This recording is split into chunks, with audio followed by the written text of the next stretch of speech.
మనము కీర్తన గ్రంథంలో నుండి మనం నేర్చుకుంటున్నాం. నీ గుడారములో నివసింపదగిన వాడెవడు అని వర్తమానం మనం నేర్చుకుందాం. నీ గుడారములో నివసింపదగిన వాడెవడు. కీర్తన గ్రంథము 15వ అధ్యాయము యావే నీ గుడారములు 15వ అధ్యాయం మొదటి నుండి యావే నీ గుడారములు అతిథిగా ఉండదగిన వాడెవడు. నీ పరిశుద్ధ పర్వతం మీద నివసింపదగిన వాడెవడు. యథార్థమైన ప్రవర్తన కలిగి నీతిని అనుసరించుచు హృదయపూర్వకముగా నిజము పలుకువాడే అట్టివాడు నాలుకతో కొండెములాడడు. తన చెలికానికి కీడు చేయుడు. తన పొరుగు వారి మీద నింద మోపడు. అతని దృష్టికి నీచుడు అసహ్యుడు. అతడు యావే యందు భయభక్తులు గల వారిని సన్మానించును. అతడు ప్రమాణము చేయగా నష్టము కలిగినను మాట తప్పడు. తన ద్రవ్యము వడ్డీకేడు. నిరపరాధిని చెరుపుటకై లంచము పుచ్చుకొనడు. ఈ ప్రకారము చేయువాడు ఎన్నడును కదల్చబడడు. ఆయన నామమున స్తోత్రం. హల్లెలూయా హల్లెలూయా. యావే నీ గుడారములు, నీ గుడారము అంటే సర్వశక్తిమంతుని యొక్క గుడారము. ఆయన తన గుడారం చేత కప్పునని బైబిల్లో రాయబడి ఉంది. కాబట్టి మనం ఈ శరీరం అనే గుడారములో మనం ఉన్నాము. అయితే ఈ శరీరం అనే గుడారం నుండి మనం విమోచించబడవలనని, మనకు పరలోకములో భద్రముగా ఉన్నటువంటి ఆ గుడారములో మనము నివసించాలని మనము ములుగుచూ ఉన్నామని చెప్పి ఆ యొక్క 2వ కొరింథీయులకు రాసిన పత్రిక 5వ అధ్యాయము 2 కొరింథీయులకు రాసిన పత్రిక 5వ అధ్యాయం మొదటి నుండి మనం చదువుకుందాం. భూమి మీద మన గుడారమైన ఈ నివాసము, చూడండి, భూమి మీద మన గుడారమైన ఈ నివాసం అంటే ఈ శరీరం అనే నివాసము శిథిలమైపోయిందంటే, ఇది శరీరం అనేది ఎలాంటిది? శిథిలమైపోయేటటువంటిది. ఇది పర్మనెంట్ కాదు, ఇది తాత్కాలికమైన శరీరము. ఎప్పుడోకప్పుడు మనుష్యులు వృద్ధులైపోతారు, లేకపోతే వ్యాధుల వలన కానీ, లేకపోతే యొక్క రకరకాలుగా మనుషులు ప్రమాదాల వలన, వాటి వలన, వీటి వలన చనిపోతూ ఉంటారు.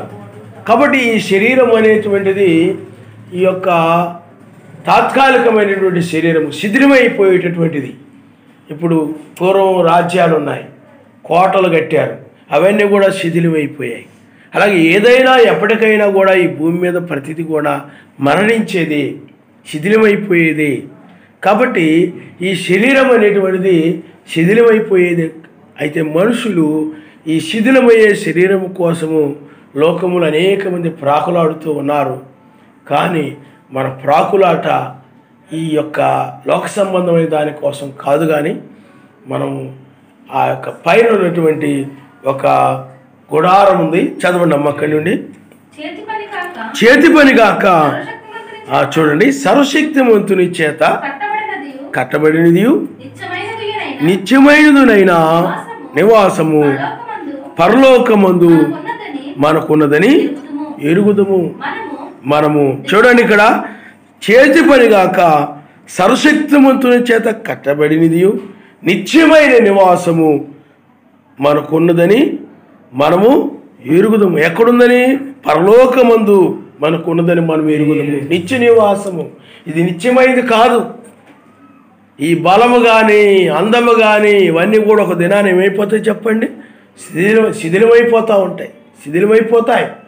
అనేక మంది బలవంతులు బలము కలిగిన రాజులు, అందమైన రాణులు, స్త్రీలు, పురుషులు అనేక మంది మరణించినట్లు మనం చూస్తూ ఉన్నాం. కాబట్టి ఆ నీతిమంతులకైనట్లయితే ఆయన యొక్క ఆత్మ కలిగి, అనగా నామములో బాప్తిజం పొంది పరిశుద్ధాత్మ కలిగినటువంటి ఆయన వధువుకి ఈ యొక్క శరీరము శిథిలమైపోయేటువంటిది అయినప్పటికీ ఆమెకు నిత్య నివాసం అనేటువంటిది పరలోకమందు ఉన్నదని చెప్పి ఆనాడు అపోస్తలుడైన పౌలు గారు కొరింథీయులకు రాస్తూ చెప్తున్నాడు. ఆయన నామమున హల్లెలూయా. ఆ నిత్యమైన నివాసము మనకున్నది. చదవండమ్మా. మనము దిగంబరులము కాక వస్త్రము ధరించుకొని వారముగా కనబడదుము. కాబట్టి ఆ పరలోకము నుండి వచ్చు మన నివాసము దీనిపైన ధరించుకొన ఆపేక్షించు. ఈ శరీరంలో ఉండి ఏం చేస్తున్నామనంటే ఆ పరలోకము నుండి వచ్చేటువంటి ఆ నివాసము దీనిపైన ధరించుకోవాలని, ఈ యొక్క శరీరం పైన అది ధరించుకోవాలని ఆపేక్షిస్తూ దీనిలో ఉండి మూలుగుతున్నాం. అయ్యా నాకు ఈ శరీరం నుండి విమోచించిన ఆయన. చూడండి, రోమీయులకు రాసిన పత్రిక 8వ అధ్యాయంలో ఇదే మాట మీకు కనబడుతుంది. చూడండి, దీనికి రిలేషన్గా ఉన్నటువంటి మాట, సంబంధం కలిగినటువంటి మాట. చూడండి అమ్మా.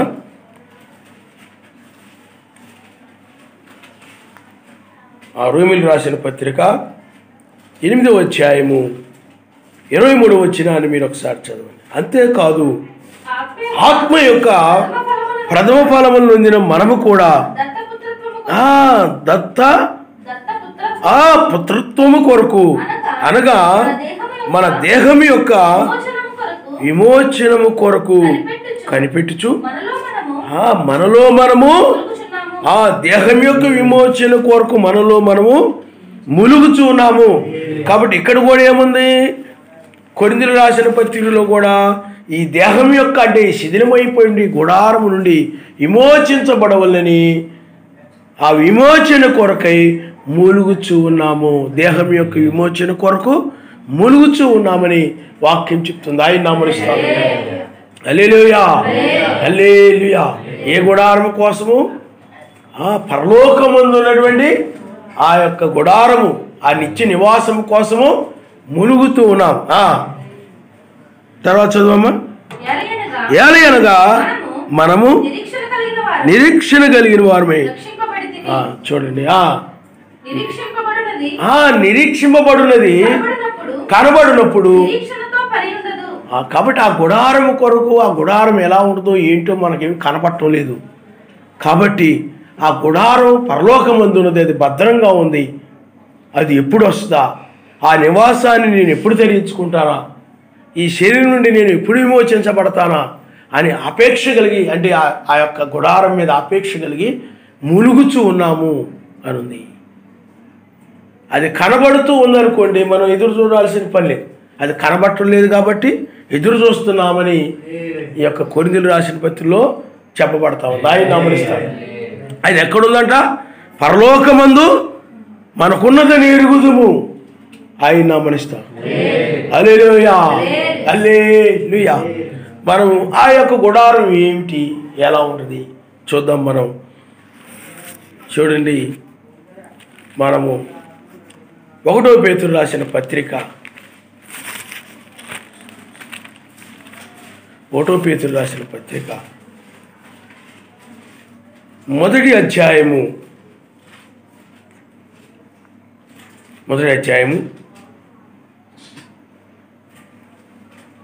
3వ వచనాన్ని మనం చదువుకుందాం. మన ఎలోహిమైనటువంటి యెహోవా మెస్సీయ తండ్రి అయిన సర్వశక్తిమంతుడు స్తుతింపబడును గాక. మృతులలో నుండి యెహోవా మెస్సీయ తిరిగి లేచుట వలన జీవముతో కూడిన నిరీక్షణ మనకు కలుగునట్లు, అంటే జీవముతో కూడిన నిరీక్షణ మనకు కలుగునట్లు. చూడండి, ఇక్కడ మృతుల్లో నుండి మెస్సీ తిరిగి లేచుట వలన, అంటే ఆయన పునరుద్ధానము చెందడం వలన, ఆయన తిరిగి లేవడం వలన జీవముతో కూడిన నిరీక్షణ మనకు కలుగునట్లు అంటే పునరుద్ధానము మనకు కూడా కలగాలని, ఆ జీవముతో కూడినటువంటి ఆ నిరీక్షణ మనకు కలుగునట్లు చూడండి, మనకు కలుగునట్లు అనగా అక్షయమైనది నిర్మలమైనది వాడబారుదినైన స్వాస్థ్యము మనకు కలుగునట్లు ఆయన తన విశేష కనికరము చొప్పున మనలను మరలా జన్మింపజేసెను.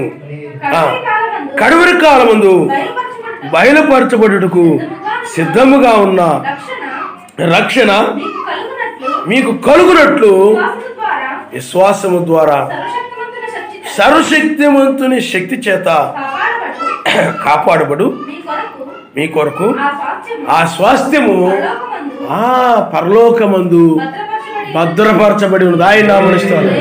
ఇందాకేమన్నాడు? ఆ గుడారం పరలోకమందు ఉందని చెప్పాడు ఆయన. కాబట్టి మెస్సయ్య తిరిగి లేచినప్పుడు ఆయన ఎలాంటి గుడారంతో మొట్టమొదట ఆయన భూమి మీద 33.5 సంవత్సరము శిథిలమైపోయే శరీరంలో ఉన్నాడు ఆయన. ఆయన తిరిగి లేచిన తరువాత నిత్య నివాసము అంటే శిథిలము కానటువంటి గుడారములోనికి ఆయన గుడారముగా ఆ శరీరం మారింది. అందుకని పౌలు గారే ఉన్నారు, ఇది తీసివేయబడం వల్లని కాదు కానీ ఆ నిత్యమైన దీని మీద ధరించుకోవాలని అపేక్ష కలిగి అంటున్నాడు ఆయన. కాబట్టి ఆ మెస్సయ్య ఎప్పుడైతే ఆయన తిరిగి లేచాడో అంటే ఆ శరీరం మార్పు చెందింది. అంటే ఆ శిథిలమైపోయిన శరీరము కాస్త నిత్య నివాసముగా నిత్యమైనటువంటి ఆ శరీరముగా మారిపోయింది. ఆయన నామనిస్తాడు. అప్పుడు ఆయన ఏమయ్యాడు? పైకి లేచాడు.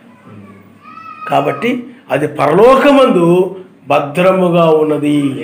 అంటే ఆ యొక్క మహిమ శరీరము ఆయన యొక్క వధువుకి ఆయన బిడ్డల కోసము ఆ మహిమ శరీరము, అది నిత్య నివాసము, అది ఆ యొక్క గొప్ప మహిమ శరీరము పరలోకమందు భద్రముగా ఉంది. ఎందుకనంటే ఆ మహిమ శరీరం ధరించుకొనే రక్షించబడతారు. అందుకని పౌలు గారు ఏం చెప్పారు? రోమీయులకు రాస్తూ, నిరీక్షింపబడినది కనబడినప్పుడు నిరీక్షణతో పని ఉండదు అని చెప్పాడు.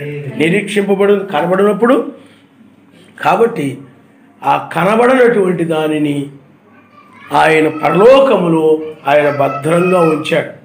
అపవాదికి కానీ ఎవరికి కానీ తెలియకుండా అది భద్రంగా ఉంచాడు. తండ్రికి తప్ప మరెవ్వరికి తెలియదను. అంటే ఆయన రెండవసారి ఆయన వచ్చేటప్పుడు ఆ గుడారాన్ని, ఆ నిత్య నివాసాన్ని వధువు కొరకు తీసుకుని వస్తాడని బైబిల్ చెప్తుంది. ఆయన నామమున హల్లెలూయా, హల్లెలూయా. అందుకనే అక్షయమైనది నిర్మలమైనది వాడబారినది ఆ స్వాస్థ్యం పరలోకములో భద్రంగా ఉంది. అందుకని కడవరి కాలం ముందు బయలుపరచబడి సిద్ధంగా ఉన్న లేకపోతే సిద్ధపరచబడి ఉన్నటువంటి ఆ రక్షణ మీకు కలుగునట్లు విశ్వాసము ద్వారా సర్వశక్తిమంతుని శక్తి చేత కాపాడబడు మీ కొరకు ఆ స్వాస్థ్యము పరలోకముందు ఆ రక్షణ కలగడం కోసము. ఎందుకంటే రక్షించేది ఆ నిత్య నివాసమే, ఆ మహిమ శరీరమే నిన్ను ఉగ్రతుడు రక్షిస్తుంది.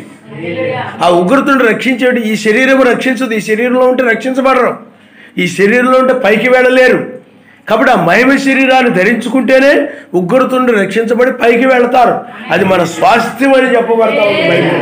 ఆ స్వాస్థ్యం ఏమైనది? అది అక్షయమైనది. అంటే ఆ యొక్క మహిమ శరీరము, ఆ నిత్య నివాసం అనేటువంటిది, ఆ గుడారం అనేటువంటిది, ఆయన యొక్క గుడారం అనేటువంటిది అది అక్షయమైనది. అంటే అది నాశనము లేనటువంటిది, నిత్యము ఉండేటువంటిది. దానికి అక్షయమైనది అంటే, క్షయమైనదంటే నాశనం అయ్యేటువంటిది. అక్షయమైనది అంటే క్షయమైన శరీరం కాస్త ఏమైపోతుంది చెప్పండి? అక్షయమైన శరీరంగా మార్చబడుతుంది. అలాగే అది నిర్మలమైనది, వాడబారినటువంటిది, అది గొప్ప శరీరము, అది పరలోకమందు భద్రముగా ఉన్నదని బైబిల్ చెప్తుంది. ఆయన నామమున హల్లెలూయా, హల్లెలూయా. కాబట్టి ఆ మహిమ గుడారాన్ని, ఆ యొక్క మహిమ శరీరాన్ని, లేకపోతే ఆ యొక్క మన నిత్య నివాసమును ఆయన 1995లో ఆయన తీసుకుని వచ్చాడు. ఆయన నామమున హల్లెలూయా, హల్లెలూయా. అందుకని బైబిల్ ఏం చెప్తుంది చెప్పండి? బైబిల్ ఏం చెప్తుంది? ఇదిగో నేను దావీదు వేరు చిగురును ప్రకాశమానమైనటువంటి వేకు చుక్కనై ఉన్నాను. 1993లో ఇదిగో నేను త్వరగా వస్తున్నానని చెప్పాడు ఆయన. 95లో ఆయన ఉరుముతూ ఆయన మేఘములో దిగి వచ్చాడు. ఆయన దిగి వచ్చి 96లో వేకు చుక్క గురించి ఆయన బయలుపరిచాడు. ఆ తర్వాత మనకి ఆ వేకు చుక్క అనగా ఏమని బయలుపరిచాడు చెప్పండి? ఓ నీతి సూర్యుని రాజ్యమని బయలుపరిచాడు. ఒక త్రికోణము నీతి సూర్యుడు, ఇంకొక త్రికోణము రాజ్యము. ఆ నక్షత్రం ఏమైనది? నీతి సూర్యుని రాజ్యము. ఆయన నమస్కారం. ఆ నక్షత్రం ఏమైనా చెప్పండి? నీతి సూర్యుని యొక్క రాజ్యము. ఆ రాజ్యమునే ఆయన పరిశుద్ధ పర్వతం మీద ఆయన ప్రదర్శించాడు. ఆ రాజ్యాన్ని చూసి వాడు మేము మహిమను చూస్తున్నామని చెప్పారు. వాడు అంటే ఆ పరిశుద్ధ పర్వతం మీద అంటే ఆయన రూపాంతరము, ఆ రూపాంతరం చెందక ముందు ఆయన ఏం చేశాడనేంటి? నా రాజ్యమును చూచి వరకు మరణించి, ఇక్కడ కొంతమంది మరణించారని చెప్పాడు. పేతురు, యోహాను, ఆ యాకోబుని ఏకాంతంగా ఆ పరిశుద్ధ పర్వతం మీద తీసుకుని వెళ్ళి ఏం చేశాడు చెప్పండి? పరిశుద్ధ పర్వతం మీద తీసుకుని వెళ్ళి రూపాంతరం చెందాడు. ఆయన నామనిస్తాం అంటే అక్కడ పరిశుద్ధ పర్వతం మీద ఆయన రాజ్యాన్ని ప్రదర్శించాడు. ఆ రాజ్యమే అది గుడారమై ఉన్నది, మహిమ శరీరమై ఉన్నది. నీతి సమాధానము పరిశుద్ధాత్మ ఆనందమే ఆ గుడారమై ఉన్నది. వాడబారనే గుడారమైనది. అందుకని ఆ యొక్క పేతురు రాసిన పత్రికలో, 2వ పేతురు రాసిన పత్రిక 1వ అధ్యాయంలో ఏం చెప్తున్నాడు అంటే, ఆయన మహత్యమును మేము కన్నులారా చూచిన వారమై మీకు తెలిపితిమి. ఇంతకంటే స్థిరమైన ప్రవచన వాక్యం ఒకటి ఉన్నది. తెల్లవారు వేకు చుక్క మీ హృదయాల్లో ఉదయించు వరకు ఆ వాక్యము చీకటిగల చోటున వెలిగించు దీపమైనట్టున్నది. ఆయన నామస్తం. హల్లెలూయా. ఇప్పుడు ఆయన వేకు చుక్కగా వచ్చి ఆయన తన మహిమను బయలుపరిచాడు. ఆ యొక్క నక్షత్రము తలరాయి ఉన్నది. వేకు చుక్కే తలరాయి. అందుకని హిందూ దినములో తెల్లవారుజామున 3వ గడియలు ఆయన వచ్చినట్లు మనం చూడగలుగుతాం. అందుకని ఇది పునరుద్ధాన సమయం కనుక ఎప్పుడు ఆ వధువు కొరకు ఆయన ఏం చేశాడు చెప్పండి? గుడారమును తీసుకుని వచ్చాడు. ఆయన నామమున హల్లెలూయా. హల్లెలూయా. ఇప్పుడు మన నిత్య నివాసం ఏమిటి అని అంటే, నిత్యము ఏముంటుంది చెప్పండి? రాబోయే 1000 ఏళ్ల పాలనలో నిత్యము నీతి ఉంటుంది. అందరూ సమాధానం కలిగి ఉంటారు. పరిశుద్ధాత్మ ఆనందంతో ఉంటారు. నీతి, సమాధానము, పరిశుద్ధాత్మ ఆనందముతో ఉంటారు అక్కడ. కాబట్టి నీతి, సమాధానము, పరిశుద్ధాత్మ ఆనందమును ఎవరు కలిగి ఉంటారో వారు ఆ యొక్క మహిమ శరీరమును, ఆ యొక్క సర్వశక్తిమంతుని యొక్క గుడారమును ధరించుకున్నారని అర్థం. ఆయన నామమున హల్లెలూయా. నేను ధరించుకున్నానని అర్థం చెప్పండి? మహిమ గుడారం.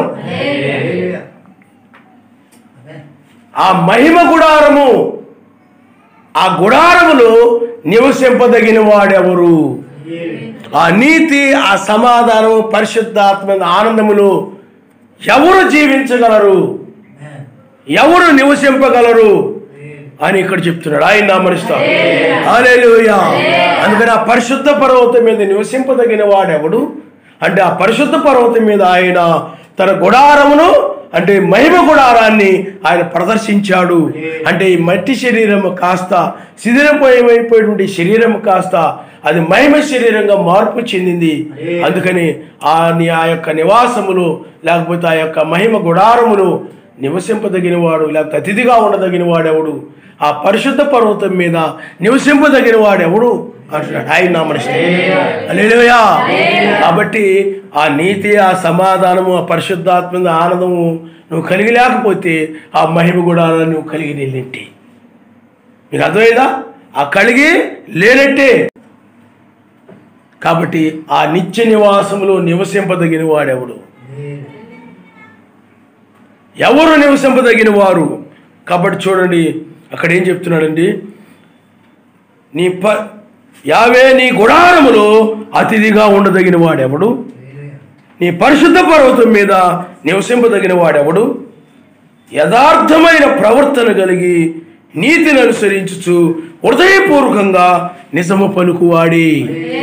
ఎవరు నీతి, సమాధానం, పరిశుద్ధాత్మని ఆనందం కలిగినటువంటి దానిలో ఎవరు అతిథిగా, లేకపోతే ఎవరు దానిలో నివసించగలుగుతారు? ఆ గుడారములో అంటే ఈ మహిమ గుడారములో ఎవరు నివసిస్తారు అని అంటే, ఎవరు ఆ గుడారమును ధరించుకొని ఉంటారు అని అంటే, ఆ గుడారములో ఎవరు నివసిస్తూ ఉంటారు అని అంటే, చాలా జాగ్రత్తగా గమనించండి. నిత్య నివాసములు ఎవరు నివసించగలరు అని అంటే, ఇక్కడ ఏం చెప్తున్నాడు అంటే, యథార్థమైన ప్రవర్తన కలిగి, అంటే సత్ప్రవర్తన కలిగి, మంచి ప్రవర్తన కలిగి, వాక్య ప్రకారంగా ప్రవర్తించడమే సత్ప్రవర్తన.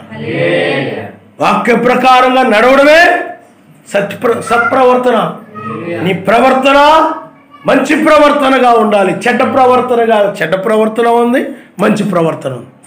కాబట్టి ఎవరు ఆ మహిమ గుడారంలో నివసిస్తారు అని అంటే, ఆ మహిమ శరీరంలో ఎవరు నివసిస్తారు అని అంటే, ఎవరు ఉంటారు అని అంటే, ఆ నీతి, సమాధానం, పరిశుద్ధాత్మ ఆనందములో ఎవరు ఉంటారు అని అంటే, ఈ యొక్క యథార్థమైన ప్రవర్తన కలిగిన వారు, అంటే మంచి ప్రవర్తన కలిగినటువంటి వారు.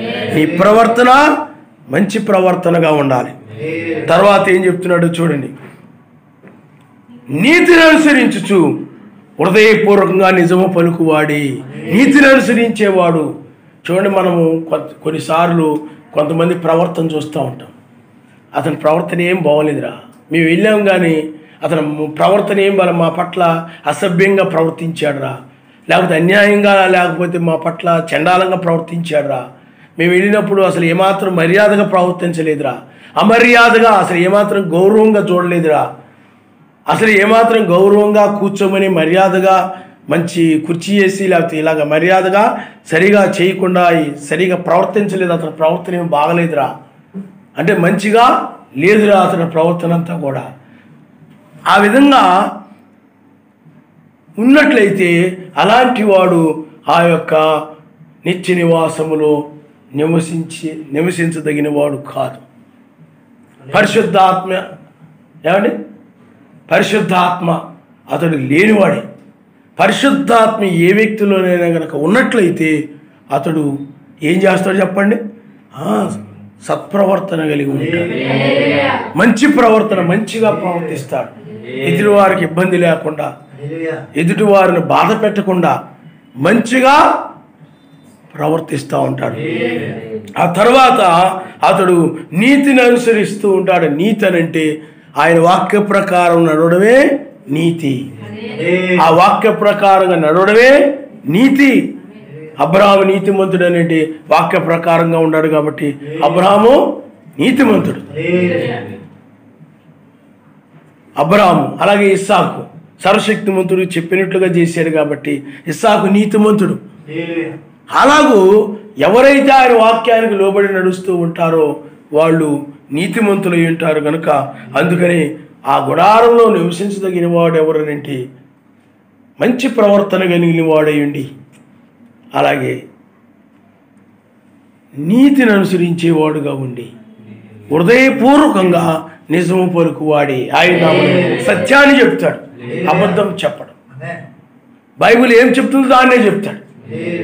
కొంతమంది బైబిల్ ఏం చెప్తుందో దాన్ని చెప్పడానికి కూడా గొంతు రాదు, నోరు రాదు. బైబిల్ ఏం చెప్తుందో దాన్ని చెప్తాడు అంతే. ఈనాడు చూసినట్టయితే ఈ మత్స్యాల సంఘాల్లో కానీ వధువు సంఘాల్లో కానీ చాలామందిలో అసత్యమైనటువంటి దుర్బోధలు చేస్తున్నారు, దుర్బోధలు ప్రకటిస్తున్నారు. అవన్నీ కూడా అబద్ధ బోధలు, అబద్ధాన్ని పలుకుతూ ఉన్నారు, సత్యమును కాదు. సత్యం అనేటువంటిది వాక్యానికి సరిపోయి ఉండాలి, అబద్ధం అనేటువంటిది వాక్యానికి సరిపోదు. కాబట్టి సత్యవర్తనుడు అంటే ఆ యొక్క మంచి ప్రవర్తన కలిగిన వాడు, నీతిని అనుసరించేవాడు, అలాగే నిజము పలికేవాడు ఆయన హల్లెలూయా. అతని నోట ఏమి రాదు చెప్పండి? అబద్ధము రాదు. అతడు అబద్ధాలు చెప్పడు. కొంతమందికి నోరు తెరవగానే పుట్టుక్కున అబద్ధం వచ్చేస్తుంది. కొంతమందికి నోరు తెరవగానే ఏమొచ్చేది చెప్పండి? అబద్ధం వచ్చేస్తుంది. ఏదైనా చేశారనుకోండి, అది పొరపాటే అనుకోండి, ఆ పొరపాటు జరిగిన దాన్ని ఏం చేస్తారంటే, ఎందుకు ఇలా జరిగిందని అంటే దానికి కథల్ని అబద్ధాన్ని చెప్పేవాళ్ళు ఉంటారు చాలామంది. అది అలా కాదు, ఇది ఇలా కాదు, ఇది అలా కాదు. అందువల్ల ఇలాంటి వాళ్ళు ఆ యొక్క నివాసంలో, ఆ నిత్య నివాసంలో నివసింపదగిన వారు కాదు. వీళ్ళు నోరు వాటికి అయితే బ్రహ్మాండం వచ్చేస్తాయి. ఏదైనా అడగాలనుకోండి చాలా బ్రహ్మాండంగా నోరు వచ్చేస్తాయి. కానీ వాక్యం గురించి అడిగామనుకోండి నోరు రాదు. ఎవరైనా ఏదైనా అడగాలనుకోండి బ్రహ్మాండంగా అడిగేస్తారు.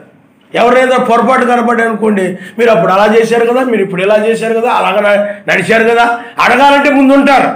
కానీ ఆయన గురించి అడిగితే జవాబు రాదు. కాబట్టి నీ నోట ఎప్పుడు కూడా ఏముండాలి చెప్పండి? వాక్యం ఉండాలి, సత్యం ఉండాలి. ఆ సత్యము బయటికి రావాలి, సత్యాన్నే మాట్లాడాలి. అందువలన అబద్ధము ఏదోనులో వాళ్ళు ఏం చేశారు చెప్పండి? ఏదోనులో ఆ సాతానుడి యొక్క అబద్ధాన్ని వాడు నిజము చెప్పలేదు, నిజం పలకలేదు, అబద్ధం చెప్పాడు. అబద్ధాన్ని వాళ్ళు నమ్మారు. ఏం చేశారు? ఆ ఫలములను భుజించారు. కాబట్టి నువ్వెప్పుడు కూడా ఏం చేయాలనంటే, ఆ నిత్య నివాసంలో నివసించాలనండి నిజమే నువ్వు పలుకుతూ ఉండాలి. ఆయన హల్లెలూయా. కొంతమంది అయితే ఇతరులు అయితే మాత్రము నిజం చెప్తారు, అదే వాళ్ళ ఇంట్లో వాళ్ళు అయితే మాత్రం నిజం చెప్పరు. అవి దాచేసి దాన్ని ఇంకో రకంగా చెప్పేస్తుంటారు. మీకు అర్థమవుతుందండి? అంటే అబద్ధం చెప్పేస్తుంటారు.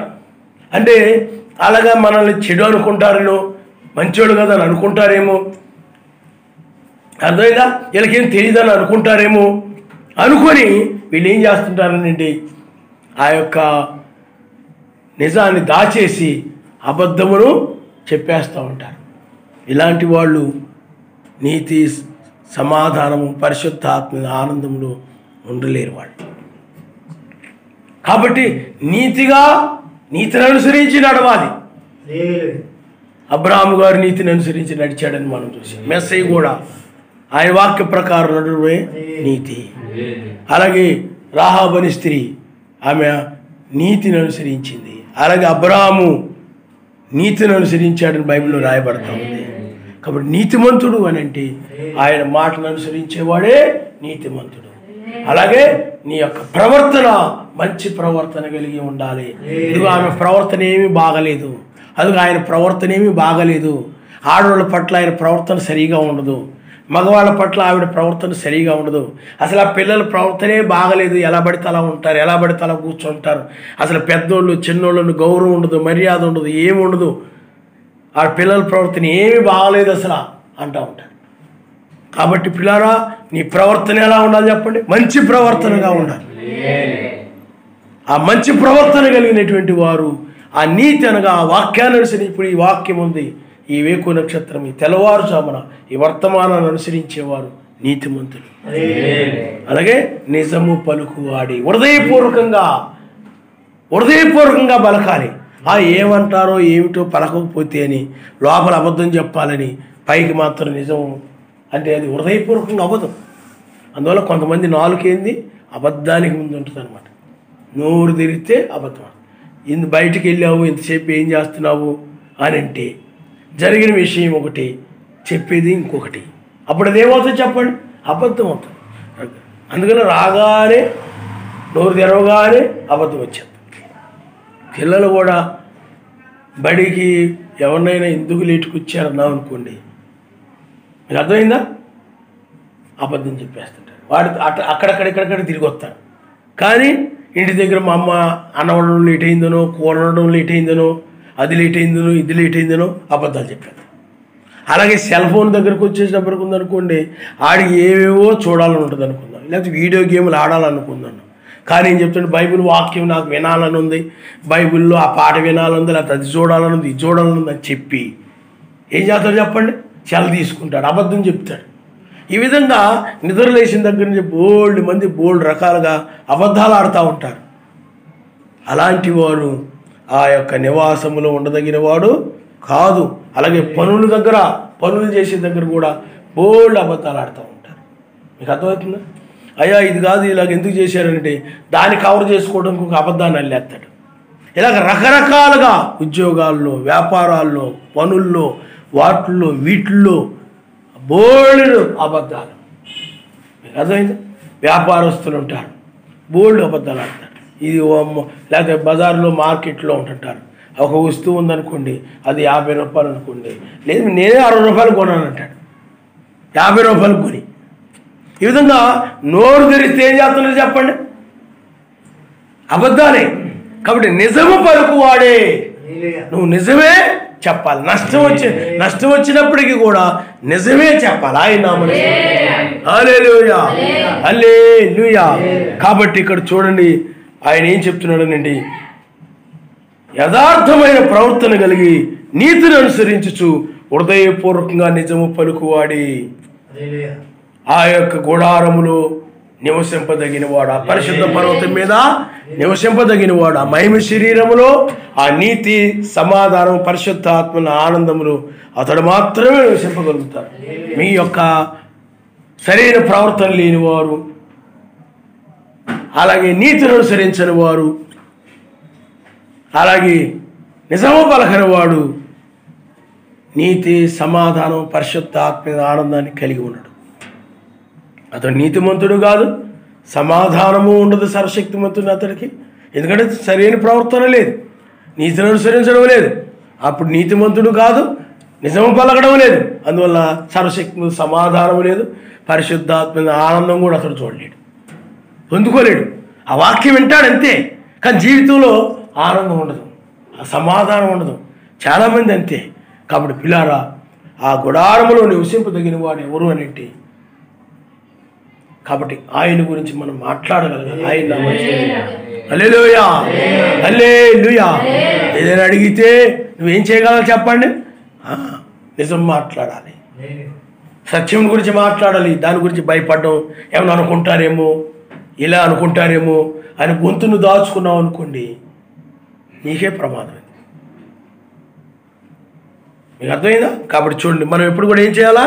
నిజము పలకాలి. వాక్యాన్ని పలకడానికి మనం ఇష్టపడాలి, దాని గురించి చెప్పడానికి మనము ఇష్టపడాలి. కానీ నువ్వు ఒకసారి ఆలోచించు, నీ నాలుకని, నువ్వు నోటిని అబద్ధాలకు ఎలా ఉపయోగిస్తున్నావో, ఎవరైనా ఏదైనా అడిగితే లోక విషయాలు చెప్పడానికి ఎలా ఉపయోగిస్తున్నావో, కానీ వాక్యం ఇక్కడ అడిగినప్పుడు నీ నాలుకని ఎలా ఉపయోగిస్తున్నావు ఒకసారి ఆలోచించు. కాబట్టి పరలోక రాజ్యానికి ఎత్తబడేది కొద్దిమంది, అంటే కొద్దిమందే ఎత్తబడతారంటే అవన్నీ కూడా ఆయన ఖచ్చితంగా చూస్తారు. ఎలా ఉన్నా పర్లేదు, వింటున్నారులే పర్లేదులే, ఆ చక్కగా వింటున్నారు పర్లేదులే కాదు. నీ హృదయంలో నిండి ఉండాలని. ఆ హృదయంలో ఎప్పుడైతే నిండి ఉంటుందో నువ్వు ఏదో ఆలోచిస్తూ ఉండవు, అడిగిన వెంటనే ఆ నిజాన్ని నువ్వు చెప్పేస్తుంటావు. అదే వాక్యం ఆయన అమరిస్తాడు. హల్లెలూయా, హల్లెలూయా. చూడండి, అట్టివాడు నిజం పలుకుతాడు, అట్టివాడు నాలుకతో కొండెములాడడు, తన చెలికానికి కీడు చేయుడు. నాలుకతో కొండెములాడడు. ఆ కొండాలంటే అబద్ధాలు, నిజము కాదు. ఆ కొండాలంటే ఏమిటి చెప్పండి? వాళ్ళ మీద వీళ్ళకి, వీళ్ళ మీద వాళ్ళకి లేనిపోయి చెప్పడం అనమాట.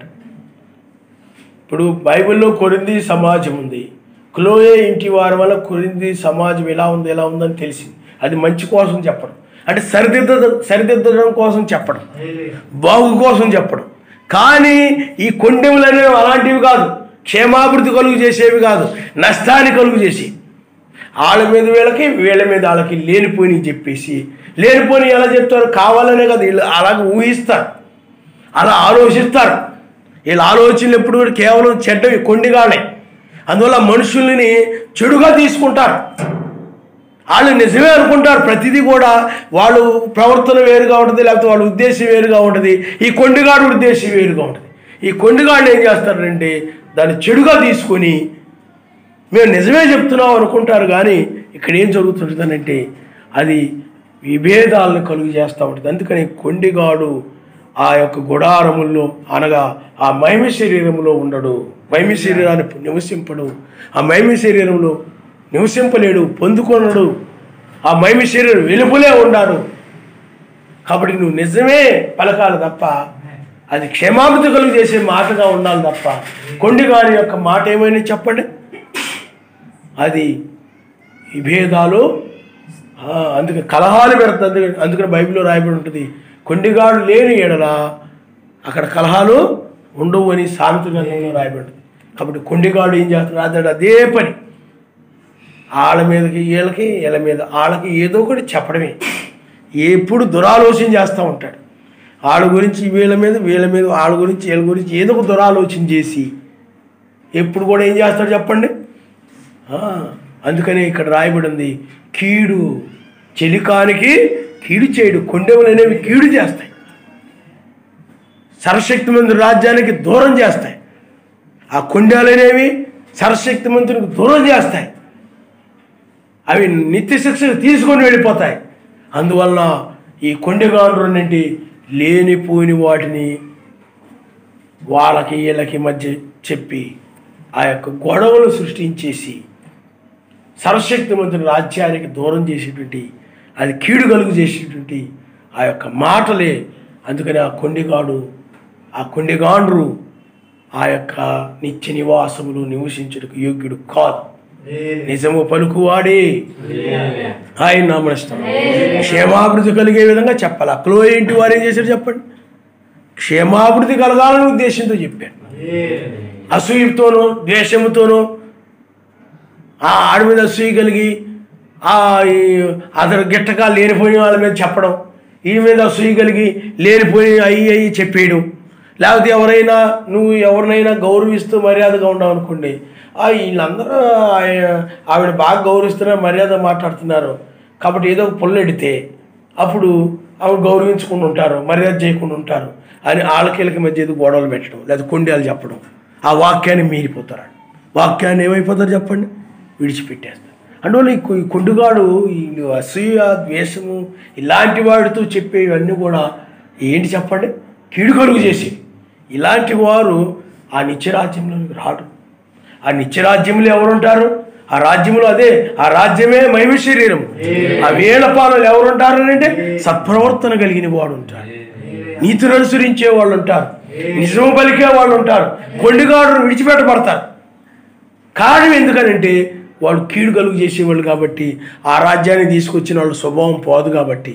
అందుకని అక్కడికి వచ్చినా కానీ చివరికి వాళ్ళ మీద వీళ్ళ మీద వెళ్ళి వాళ్ళకు ఒకరి మీద ఒకరు చెప్పుకొని ఆ కలహాలతో ఉండిపోద్దు. కాబట్టి ఆ కొండెగాళ్ళ స్వభావం కలిగిన వారిని ఆయన విడిచిపెట్టేస్తాడు. అది కీడు కాబట్టి.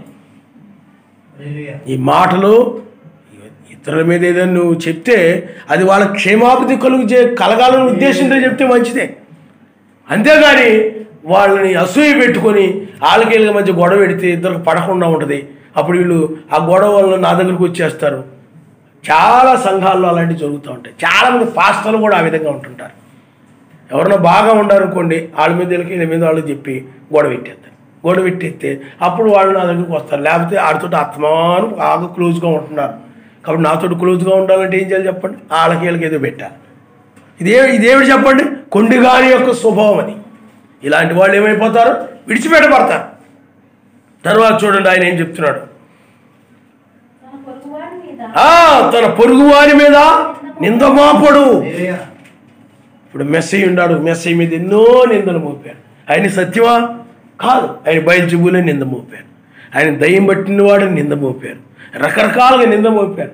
అలాగే నీవు కూడా లేనిపోని నిందలు, ఏదో ఒక నిందలు, అతడు పాపేను, అతడు మంచోడు కాదును, అతడు అసూయపరుడును, లేనిపోని అతడు ప్రేమ కలిగిన వాడైనప్పుడు కూడా అతడి మీద నువ్వు ఏదో ఒక నింద మోపుతున్నావు అనుకోండి, ఆ నిందలు లేనిపోని నిందలు మోపేటటువంటి వారు ఆ రాజ్యంలోనికి రారు.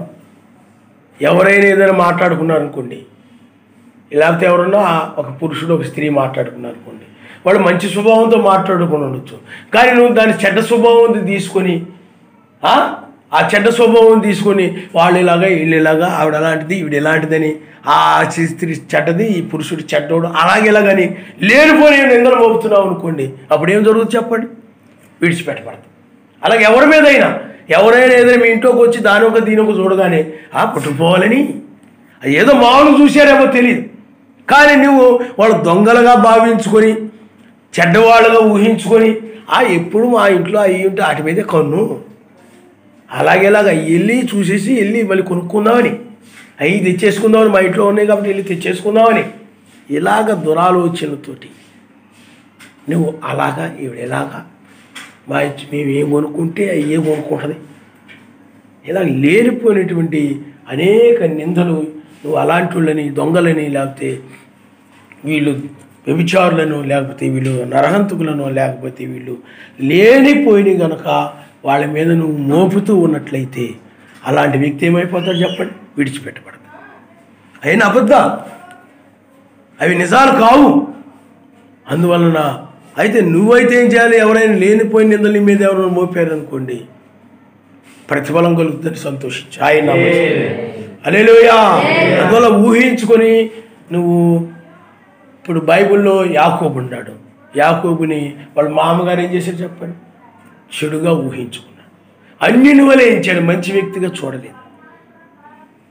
కాబట్టి పిల్లలు ఆలోచన చేయండి. నిందలు బైబిల్లో మనం చూస్తూ ఉంటాం.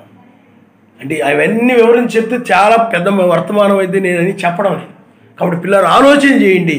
నువ్వు ఎవరి మీద ఏదో నింద మోపినట్లయితే, నువ్వు ఊహించుకొని ఏదో ఒకటి లేనిపోయిన నింద మోపినట్లయితే, బాబోయ్ నేను అది చేయలేదు, నేను అలా కాదు, నేను మంచి ఉద్దేశంతో చేశాను, నేను మంచి ఉద్దేశంతోనే మాట్లాడాను, నేను మంచి ఉద్దేశంతో నేను చూశాను, మంచి ఉద్దేశంతో నేను అలాగ నడిచాను, మంచి ఉద్దేశంతో నేను విన్నాను అని చెప్పినప్పటికీ కూడా నీవు లేదు, నువ్వు దుష్టుడివి, నువ్వు చెడ్డవాడివి, నువ్వు మంచోడు కాదు, నీ సంగతి నాకు తెలుసు, నువ్వు ఎలాంటి దానివో నాకు తెలుసు, నువ్వు ఎలాంటి వ్యక్తివో నాకు తెలుసు, నువ్వు అలాంటోడు ఇలాంటోడు అని నువ్వు నిందలు మోపుతూ ఉన్నట్లయితే నువ్వు ప్రమాదంలో పడిపోతావు. అందువల్ల ఏం చేయడు చెప్పండి? నింద మోపడు. ఆయన హల్లెలూయా, హల్లెలూయా. కాబట్టి ఎవరి మీద నువ్వు నింద మోపకూడదు, లేనిపోయిన నిందలు నువ్వు మోపకూడదు, వాళ్ళ మీద ఏమి నింద లేనిపోయిన నిందలు వేయకూడదు, లేనిపోయిన నిందలు. మీకు అర్థమైందా? కాబట్టి పిల్లారా, నీ ఆలోచనలు సరిగా ఉండాలి, నీ తలంపులు సరిగా ఉండాలి. అవి సరిగా లేవనుకోండి, నువ్వు ఆ రాజ్యానికి వచ్చినా కానీ అక్కడ కూడా ఏదో ఎవరైనా ప్రేమ కలిగి ఉండాలనుకోండి, వాళ్ళ మీద నువ్వు ఏదో ఒక నింద మోపుతూ ఉంటావు. లేకపోతే ఎవరైనా ఏదైనా అక్కడ ఏదో ఒక నిందలు మోపుతూ ఉంటావు. అలాగా ఈ నిందలు మోపేవాళ్ళు ఆయన ఏం చేస్తుంటే విడిచిపెట్టేస్తాడు. మీకు అర్థమైందా? కాబట్టి నింద ఎవరి మీదైనా మోపుతున్నావు అని అంటే వీళ్ళు దోషులని, దుష్టులని, వీళ్ళు చెడ్డోళ్ళని, అలాగని ఇలాగని బైబిల్లో మనం దానియేలు గ్రంథంలో మనం చూస్తున్నాం. కొంతమంది కొండిగాండ్రు ఏం చేశారు చెప్పండి? లేనిపోయి దానియేలు మీద వెళ్ళి చెప్పేశారు. అది దానియేలు కీడు కలుగు చేశారు, కానీ ఆ కీడు నుండి సర్వశక్తి ముందు రక్షించాడు. అనేక నిందలు మోపారు. కాబట్టి ఇవన్నీ కూడా దుష్టుని లక్షణాలు, పాపాత్ముల యొక్క లక్షణాలు. ఇవన్నీ కూడా ఇలాంటి లక్షణాలు కలిగిన వారు ఆ యొక్క నిత్య నివాసంలో నివసించుటకు యోగ్యుడు కాదు, 1000 ఏళ్ల పాలలో నివసించుటకు యోగ్యుడు కాదు, ఆ నిత్య రాజ్యంలో నివసించుటకు యోగ్యుడు కాదు. నీతి సమాధాన పరిశుద్ధాత్మ ఆనందాన్ని అతడు కలిగి ఉండలేడు. అలాంటి వాడు విడిచిపెట్టబడతాడు. కాబట్టి ఎవరైతే ఎవరి మీద ఏ నిందలు మోపకుండా తన నోరు కాపాడుకొని వాళ్ళ మీద వీళ్ళ మీద లేనిపోయి చెప్పి కీడు కలుగు చేయకుండా ఎవరైతే నిజము పలుకుతూ నీతిని అనుసరిస్తూ సత్ప్రవర్తన కలిగి ఎవరైతే ఉంటారో వారే నీతి సమాధానము పరిశుద్ధాత్మ్యందలి ఆనందము కలిగినటువంటి దానికి దానిలో వాళ్ళు నివసించగలుగుతారు. ఆయన హల్లెలూయా. ఇవన్నీ ఉన్నాయి కాబట్టి సత్ప్రవర్తన సరిగా లేకపోవడం, నీతిని అనుసరించకపోవడం,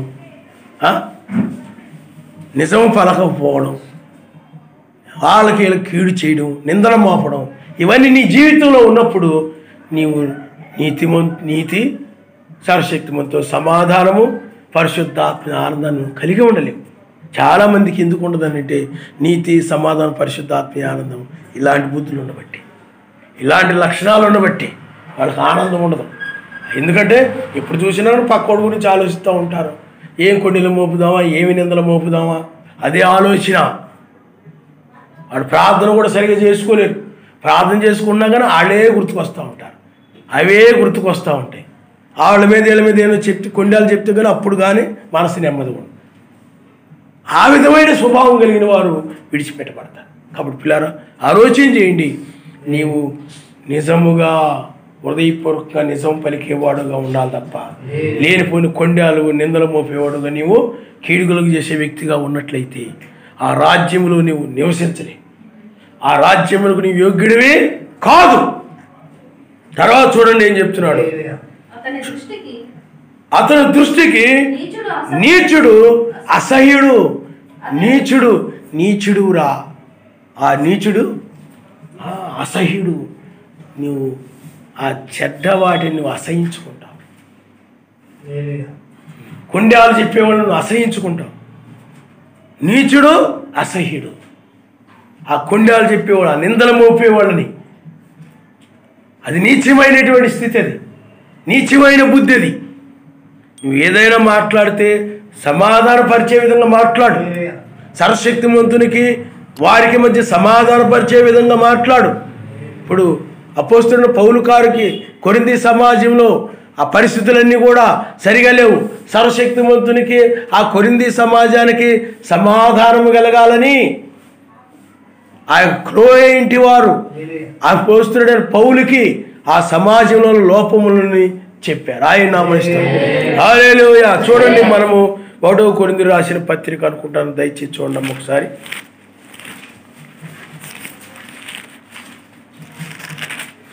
చూడండి, 1 కొరింథీ రాసిన పత్రిక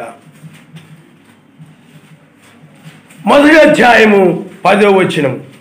సహోదరులారా, మీరందరూ ఏకభావముతో మాట్లాడవలనియు మీలో కక్షలు లేక ఏక మనసుతోను ఏక తాత్పర్యముతోను మీరు సన్నద్ధులై ఉండవలనియు మన యెహోవా మెస్సీయ పేరిట మిమ్మల్ని వేడుకొనుచున్నాను.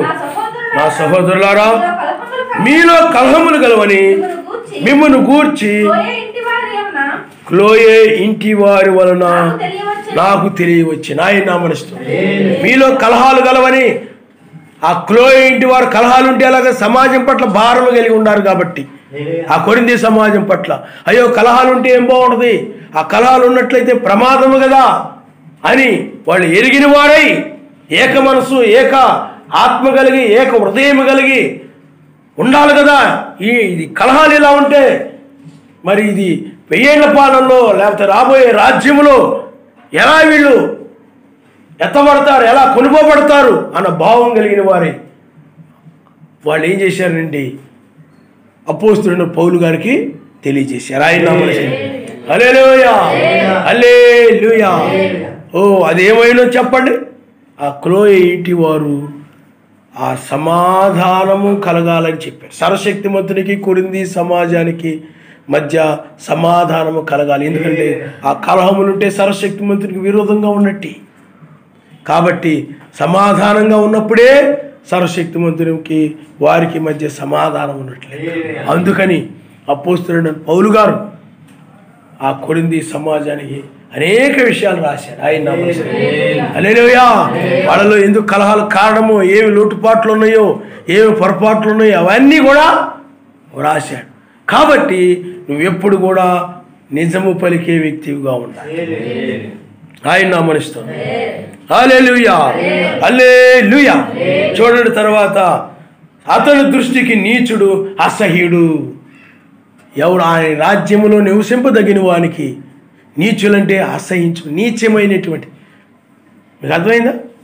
నీచులని అసహించుకుంటారంటే మనం వ్యక్తులను కాదు, కానీ బైబిల్ ఏం చెప్తుంటే మీ శత్రువులను కూడా ప్రేమించండి అని బైబిల్ చెప్తుంది. కాబట్టి మనం ఎప్పుడు కూడా ఆ క్రియలను, ఆ బుద్ధిని, ఆ స్వభావాన్ని మనం ద్వేషించాలి. ఆయన అసహించుకోవాలి. పాపిని ప్రేమించి పాపాన్ని నువ్వు ద్వేషించాలి. ఆయన నామనిస్తాను. హల్లెలూయా, హల్లెలూయా. ఆ నీచమైనటువంటి బుద్ధి, ఇంత నీచానికి దిగజారేంటి, ఇంత నీచంగా ప్రవర్తిస్తున్నాడు ఏంటి అంటున్నాం మనం చాలా సందర్భాలు. క్రైస్తవుడు అండి ఇంత నీచంగా బ్రతుకుతున్నాడు ఏంట్రా బాబు, ఇంత లోభత్వంతో ఉన్నాడేంట్రా బాబు అంటున్నాం మనం కొన్నిసార్లు. మీకు అర్థమైందా ఏంటి దాని అర్థం ఏంటి? నీచుడు నీకు అసహ్యంగా ఉంటాడు, కొండాలు చెప్పాడు. ఇంత లేనిపోయి ఇంత నీచంగా చెప్పాడేంట్రా బాబు కొండాలు, ఇంత నీచంగా మాట్లాడాడేంట్రా బాబు, నా గురించి ఇంత నీచంగా చెప్పాడేంట్రా, బయట ఇంత ప్రచారం చేసాడేంట్రా, ఒక వ్యభిచారిగాను, ఒక దొంగగాను, ఒక నరహంతుడుగాను, లేకపోతే అలాంటి ఇలాంటి కింద నీచంగా ప్రచారం చేసేటంటారు బాబు, ఇంత నీచుడా అనటం మనం చాలాసార్లు. కాబట్టి కొండిగాండ్రు ఏమై ఉంటారు చెప్పండి, నోరు తెరిస్తే అబద్ధం వస్తుంది చూసారా, వాళ్ళు ఏమై ఉన్నారు, నీచమైనటువంటి మాటలు అవి, లేనిపోయి మోపుతూ ఉంటారు వాళ్ళ మీద వీళ్ళ మీద, అలా మోపేవాళ్ళే ఉంటారు, నిందలు మోపేవాళ్ళే, చాలా నీచంగా మోపుతున్నామంటే బాబు నిందలు. అలా నీచులని, ఆ నీచమైన స్వభావాన్ని ఈ యొక్క గుడారంలో, మహిమ గుడారంలో నివసింపదగిన వాడు అసహించుకుంటూ ఉంటాడు. మీకు అర్థమైందా? కాబట్టి నీచమైన ప్రవర్తన ఉండకూడదు, సత్ప్రవర్తన కలిగి ఉండాలి. నిజం మాట్లాడు, ఆ క్లోయ్ ఏంటి వారు నిజం మాట్లాడారు, ఆయన నామరిస్తారు. హల్లెలూయా. అవసరమైతే అలాగా మాట్లాడాలి, అంతేగాని వాళ్ళ మీద అసూయ పెట్టుకొని, కోపం పెట్టుకొని, పలానప్పుడు నన్ను ఇలా అన్నారు కాబట్టి అది మనసులో పెట్టుకొని, పలానప్పుడు ఇలా అన్నారు మనసులో పెట్టుకొని, ఎవరిని అనగానే వాళ్ళ మీద మనసులో పెట్టుకొని, ఆ కక్ష పెట్టుకొని, ఆ కక్షతోటి ఎవరైతే నిన్ను అన్నారో వాళ్ళని క్షమించకుండా ఇష్టం వచ్చినట్లు అలాగే ఇలాగ ఆయన అలాంటి వీళ్ళు ఎలాంటాడు అని నువ్వు ఇష్టం వచ్చినట్టు ఆమె ఇలాంటిది ఈయన ఎలాంటివాడని ఇష్టం వచ్చిన ప్రచారం చేస్తూ ఉంటే అది నీచమైన బుద్ధి నీది. నువ్వు ఆయన రాజ్యానికి రావు, విడిచిపెట్టబడమే.